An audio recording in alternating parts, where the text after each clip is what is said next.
So today, I thought I'd rank the institutions I've been affiliated with since I was a grad student. So as a master's student, PhD, and now postdoc. And yeah, this is purely my subjective opinion on these institutions. It has there is very little objective measures here. It's just my experience, my opinion of the departments and the universities. So I thought we'd do this in chronological order, and I thought we'd start with my institution where I did my master's. So this is going to be based on the university and the two departments I was affiliated with, which was the chemistry department and the Department of Drug Design and Discovery. So I thought I'd start with an important category, in my opinion. The number of my lab mates who were involved or the victims of a drive-by shooting. That's the first criteria, and here lower is better. So the University of Copenhagen, it was 0, which is a good number. That's the number you want, the number to aim for. Lower is better, remember? So we're off to a good start, and we can move on to general facilities. And yeah, here Copenhagen scores very well. Had very good facilities, very good support staff, people who were... So for chemistry, you need some pretty expensive equipment. You have machines that require expertise in both maintenance and operating them. And Copenhagen have both. They have people employed who are capable of both maintaining and operating the equipment. So let's say 8 out of 10 on that one. Like, they did have some missing equipment, but it's pretty good. Like, they have a big budget. You would expect them to have a lot of stuff. So I think I'll move on to general vibes. So in general, there were very few professors that I knew were bad people or abusive to their students. At my entire time there, I only know of one, and it was very obvious, and this person had 0 local students, only internationals, who obviously didn't know before they started. And so only one, that's pretty good. That is as good as you can expect, I'd say. Otherwise, very good vibes. Also among students, very good vibes. Most groups, if not all, had lunch together, and yeah, just good vibes all around. I had a very good time at the University of Copenhagen. Of course, I was only a master's student here, so there might have been things I didn't know. Like, for example, I was never a TA at the University of Copenhagen, so I have no idea what that was like. And I have very little information about things you wouldn't necessarily know until you're a PhD student or above. So yeah, that's Copenhagen. It did very well. I think we're gonna go into S tier with Copenhagen. It's a strong start. We have a very strong start.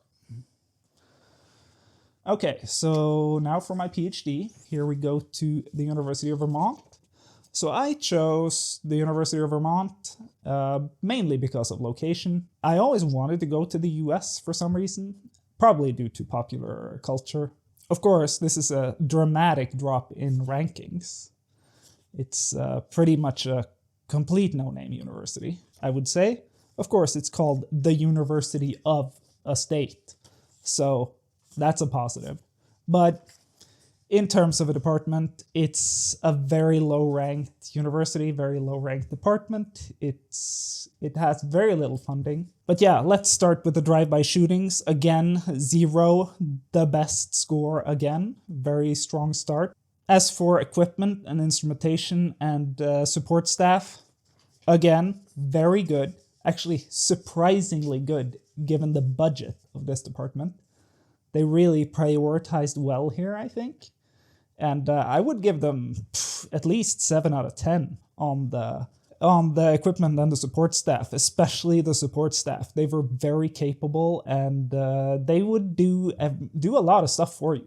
They would really help you. But there were also definitely quite a few negatives here. So I applied to the University of Vermont and got a reply that I was accepted very quickly. Like, it was like 1 or 2 days after I applied, I was accepted. And then I heard very little in the time between being accepted and starting. In fact, I think I only heard from one person, one faculty member, in the entire 6 months leading up from being accepted to starting. Now that person ended up being my advisor, because that person seemed to be the only person interested in recruiting students almost.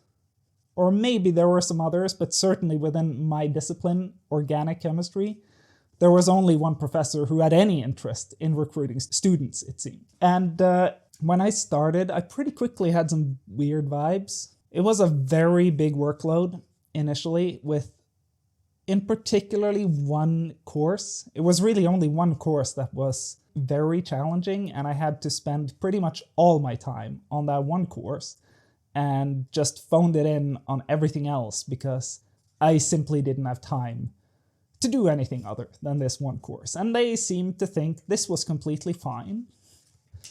This is probably the most I've ever worked. I worked 80-hour weeks, and I have never worked that before or after my first semester during my PhD. And I also got the distinct impression nobody really gives a shit about the students. Nobody in the faculty really cares about the students. It was very much like, yeah, whatever, you do your thing. If you have to work overtime, that's your problem. And in fact, in many groups, that was probably the expectation.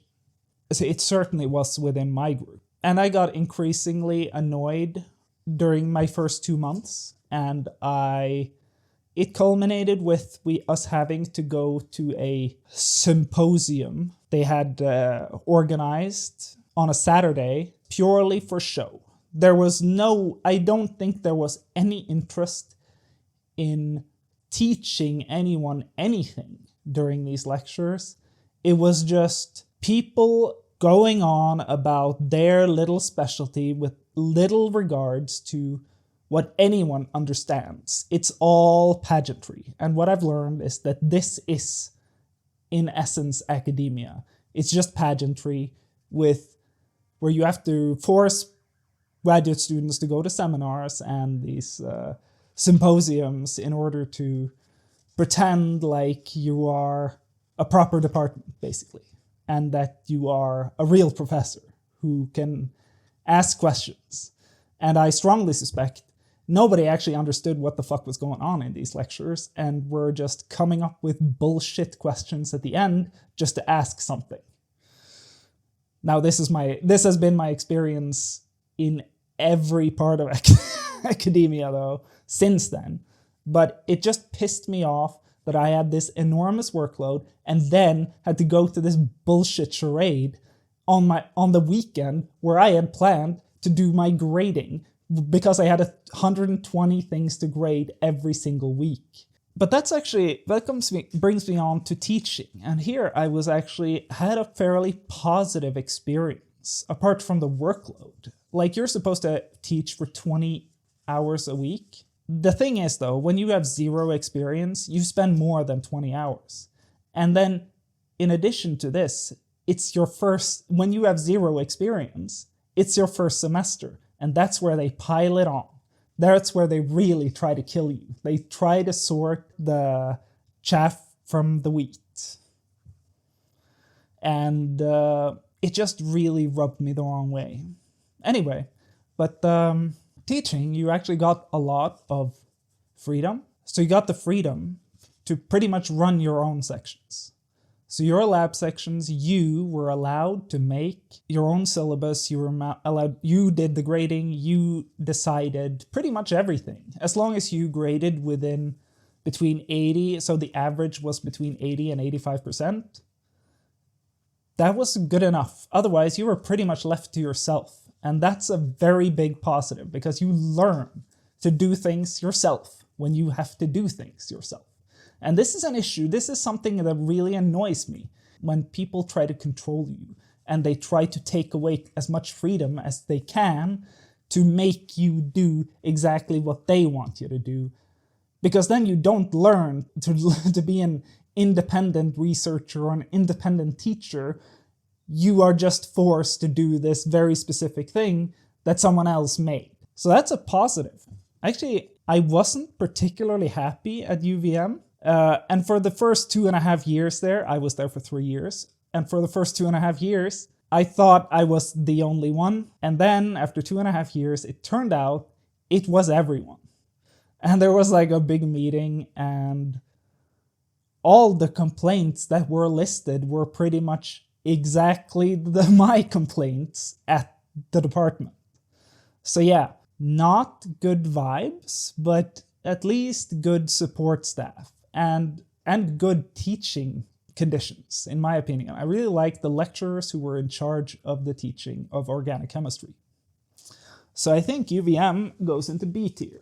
It's pretty decent, and to be honest, UVM have increased in my perception. My perception of UVM have improved dramatically since I left.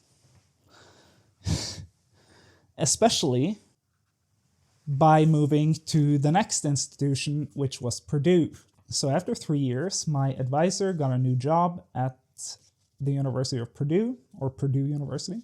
And that was pretty terrible. So now we have ranked the others on the number of drive-by shootings that the lab mates were the victim of. And Purdue, it was 1. So I would say that's not the number you're looking for. Personally, I prefer 0. So that 1 is too many.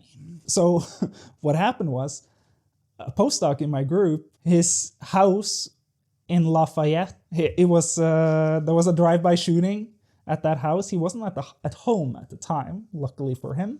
But apparently the previous person who lived there had some, let's say, interesting connections. So apparently the police knocked down the door when they entered the building as well. He was not there at the time. And then there was no door on his apartment. So that was interesting. And then for something quite a bit more serious, so I'm just gonna say trigger warning here. If you know anything about grad school in the US, you might be able to guess what I'm about to talk about. But I haven't experienced this anywhere else. During my 1 year at Purdue, 2 graduate students there committed suicide. And to be honest, it never really seemed like the university cared much about this. And in fact, if anything, or they certainly didn't publicize anything about it. And if anything, it seemed like they'd prefer if nobody heard of this. It was quite difficult to find any information about this. It was quite difficult to learn that this had happened at all. And then there was a story of a graduate student from the Department of Chemistry. This happened allegedly, I don't know exactly when, probably a few years before I started, where allegedly, I don't know with certainty that this happened, but I've heard it from two separate sources. And to be honest, based on my experience at Purdue, I would be surprised if it's not true.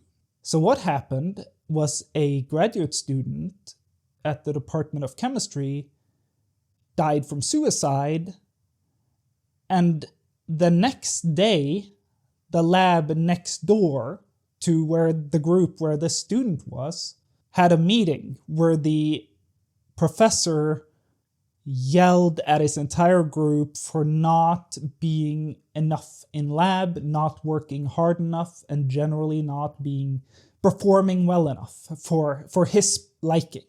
And the general vibe at Purdue was pretty terrible. The lab I was working in had no windows. The offices had no windows. So this was an old building where the labs was in the middle of the building, and then the professors' offices were on the edges. So the professors, they had windows, whilst the students or the people who worked in the lab, they had no windows. So you have no sense of time or space, and you slowly but surely go insane in this environment. The professors in general seem to be not care much for the well-being of the students. There was a few feeble attempts at pretending, I think. You had like people sending out emails every week about mental health. I don't think anybody actually cared though. It was just for show. That was my impression. They also had this thing called Purdue Day of Giving, where they ask people to donate money to the university, where they collected $100 million, and then they sent around an email about how they got $100 million from Purdue Day of Giving. And you're sitting there on poverty wages, and yeah, it really warms your heart. You love to see it. In addition, the football coach made like $5 million a year, and he lost every game of the season. I'm gonna go out on a limb here. I think for $5 million, I could also lose every game of the year by coaching a football team. Of course, for those who doesn't know, American universities tend to be sporting franchises with tertiary education as a side gig. So the football team actually pays for itself. So paying the football coach $5 million doesn't necessarily affect the university that much, but still, it feels pretty stupid that they're getting paid this psychotic amount of money for nothing, it seems, for just being a random person who got the job, it seems. Anyway, so as for instrumentation and support staff, some of the support staff was great, actually. That was probably the biggest plus for Purdue. Instrumentation, they have a lot of stuff, but you have to really fight to be allowed to use it. So as a student, you're not trusted to do anything, pretty much. And you really have to jump through an awful lot of hoops just to get access to any sort of equipment. So that's pretty annoying. Also, I wasn't the TA there, but from what I heard from others, it was very much a micromanagement style. And you were not allowed to do anything. And if you did anything outside of the rules that were very narrow, you were reprimanded. And that was the vibe from the teaching at Purdue. And then there was, the general vibe of safety. So Purdue is located in West Lafayette, Indiana. If you go to the east side of the river, it's Lafayette. So West Lafayette is pretty nice. I had no problem living in West Lafayette. This was actually not too bad of a town. If you go east of the river to Lafayette, on the other hand, it immediately felt a lot more sketchy. Like I was there searching for a place to live, and I went to see a house there or see an apartment there, and I didn't have a car, so I just walked over there because the bus connection was terrible. So as I was walking through the neighborhood where this apartment was, there was one yard with 2 pit bulls, and then there was another yard with a guy standing there knocking a rope onto a fence and just doing this over and over and over. So I immediately got some pretty bad vibes of just walking through this neighborhood. All the houses looked like kind of tumble down shitholes, and I actually overheard someone walking on the other side of the road pointing out, oh yeah, there used to be a crack house over there. It's like, okay. Of course, the realtor didn't show up either, so I didn't get to see the apartment. Not that I wanted it anyway at this point. And my roommate, and I kind of understand why this is, he refused to go to Lafayette without carrying a gun. So you can get an idea of how nice this place is. So yeah, Purdue, that goes into F tier. No question. And I could go on. I could go on and on and on about Purdue, how terrible it is. That's pretty awful. I really hate Purdue. I can tell you that. Okay, so finally we come to Aarhus, where I'm currently employed as a postdoc. So before, 0 drive-by shootings, which is a positive. So Aarhus is also in Denmark. And when I applied to Aarhus, I kind of assumed that it was pretty much the same as Copenhagen. So you get paid the same. You get paid pretty much the same everywhere in Denmark as a postdoc or a PhD student. But I will say it's very different. So as for instrumentation and support staff, that's pretty terrible. It's kind of shocking how bad it is, actually. Like, they have the instrumentation, but there aren't really anyone who knows what they're doing employed to operate them or to maintain them. Like the NMR machine, which is a very important machine, a very expensive piece of machinery and complicated piece of machinery, there is no manager of this. And it's actually the responsibility of a group of PhD students, mostly, who are responsible for operating it and maintaining it. And to be honest, it doesn't work very well. And I kind of feel bad for them in the sense that it's not their responsibility. It shouldn't be their responsibility. That takes a lot of time. It takes a lot of effort. And to be honest, I'm not convinced that they are completely up for it. So that's one. But in fact, what I think is even worse is the other facilities that are equally important for research in organic chemistry, where they are either not functioning properly or not operated by people who are capable. So I would say they score pretty terrible on the instrumentation side. So as for vibes, I will say they score okay. Amongst the students, I would say it's good. But there is a bunch of weird conflicts and weird behavior by some of the professors. So I'm at the Department of Interdisciplinary Nanoscience, or the Interdisciplinary Nanoscience Center, iNano. And this department is going to be closed down, for one. The communication around the closing was very strange, and a lot of people are very angry. And the management and leadership really failed to give a reason for why. And this is kind of indicative of their general behavior, in my experience. It's quite strange. They have a strong desire to lie, it seems. Like, there are many reasons for closing this down that I could understand. They're not giving any of them, which is very strange. And they also claim to have a zero tolerance policy on bad behavior and abusive behavior. At the same time, they are employing multiple professors who have lost students due to abusive and bad behavior. And that's pretty serious because it's not easy to change groups. It's really difficult to change group, and the behavior needs to be very bad for students, PhD students, to be allowed to change groups. So to me, it seems they have a very high tolerance for abusive and bad behavior. But like I said, the vibes amongst the students and amongst the staff in general, I think it's pretty good. So maybe like 6 out of 10. So compared to the University of Vermont, I would maybe give them 4 out of 10. And then Copenhagen, 9 out of 10.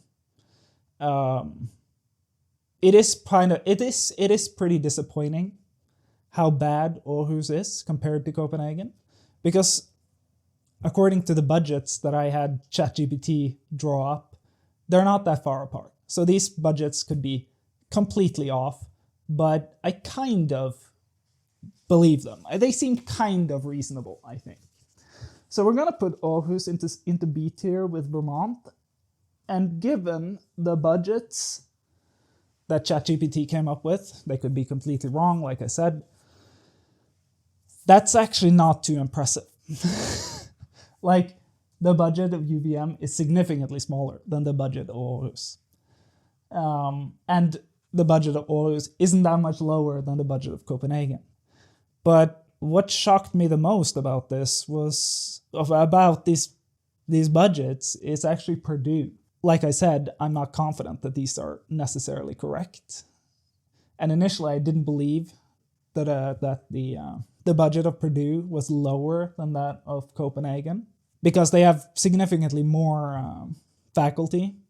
And I think maybe faculty is paid a little more. I'm not completely sure. And they have much more support staff, and they have 3 times the number of PhD students. But then when I thought about it, I realized that, well, they pay their students a lot worse. So even though they have 3 times the number of PhD students, their budget could still be smaller than Copenhagen. And it's like Purdue has the largest the largest chemistry department of any university in the US, I think. So that's my verdict of the universities where I've been a graduate student or a postdoc at. And of course, like I said in the beginning, this is purely based on my experience, and it's purely based on the departments I've been at. Yeah, it's been a mixed bag, as you can see. So I've never been at a top tier institution. They're fairly, like 3 of these are like fairly well ranked, like around 100 in the world. And if you think about how many universities in the world there are, I would say 100 is like, it's still pretty good. But of course, it's not top 10. And it might be different at a top 10 institution. It might be different at these super prestigious institutions. But from what I hear and based on my own perception, I kind of doubt it. I feel like the quality of the education is probably going to be more or less the same. So, but in my opinion, rankings doesn't seem to matter much. Like you can see here, like Copenhagen, Purdue, they're like around 100. University of Vermont is like not even in the top 1,000. And I would say they're pretty comparable in terms of the quality of education you're getting. Another thing that a lot of people talk about is the network. So at a reputable institution, you get a much better network. To that, I will say, how are you getting access to these networks? So where are these networks coming from? Is it faculty at the institution? Is it from your advisor? And then I will say, for you to get access to that network, is dependent on the professors, the faculty, and your advisor allows you access to that network. It's not like you automatically gain access to a much better network just by being at a high-level institution. Of course, like let's say like an absolute number 1 in the world, like Harvard, for example, like you might get something out of just having gone to that institution, just purely for reputation, having been accepted to that. But in itself, I don't know that you get so much more network or so much more out of having gone to a top tier institution, especially if you're outside the top 20, between top 20 and 100. I don't think it makes much difference at all. Another thing is at UVM, which is not even in the top 1,000, almost all the professors have degrees or affiliations with top tier universities. They know a lot of the important people in their fields. And so I'm not actually sure the network would be any bigger in terms of the people you'd have access to at another institution. Also, I know multiple people, 2 people from my group itself at UVM had offers to join Harvard for a postdoc. So it's like, yeah, if you can get a postdoc at like a top tier institution, then what does it matter? Also, 2 people had offers from a major pharmaceutical company. So you can definitely get somewhere, even if you're at a low-ranking institution. You don't need to be at Harvard or an absolute top-tier institution to get anywhere in life. You can make do with like even UVM. Even UVM, you can go wherever. It's easier to get to do what you want if you go to a more prestigious, a higher ranked institution, but I'm not certain that's actually true. Okay. But now we've established ranking doesn't matter, and you don't need to go to a high-ranking institution to learn things. In fact, you don't need to go to an institution at all to learn things. And you can learn things in any way you want. And that brings us to the sponsor of this video, which is Brilliant. Brilliant is a learning platform that focuses on math, computer science, and physics. And Brilliant makes learning a lot easier through its interactive design. By interacting with the material, it becomes much easier to retain and understand the knowledge. It's also very easy to find your personal starting point on Brilliant, because all the lessons, all the topics are divided into all these smaller segments, which means you can start from the beginning and work your way to the end, or you can start in the middle where you feel challenged. Personally, I've recently been learning about electrical circuits, and even though I have a very limited knowledge on electrical circuits, Brilliant makes it much easier and much more enjoyable to learn these topics through their interactive design. But to get a 30-day free trial, go to brilliant.org/olario, scan the QR code on screen, or click the link in the description.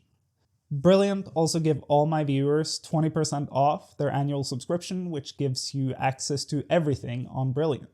So thank you to Brilliant for sponsoring this video, and thank you for watching.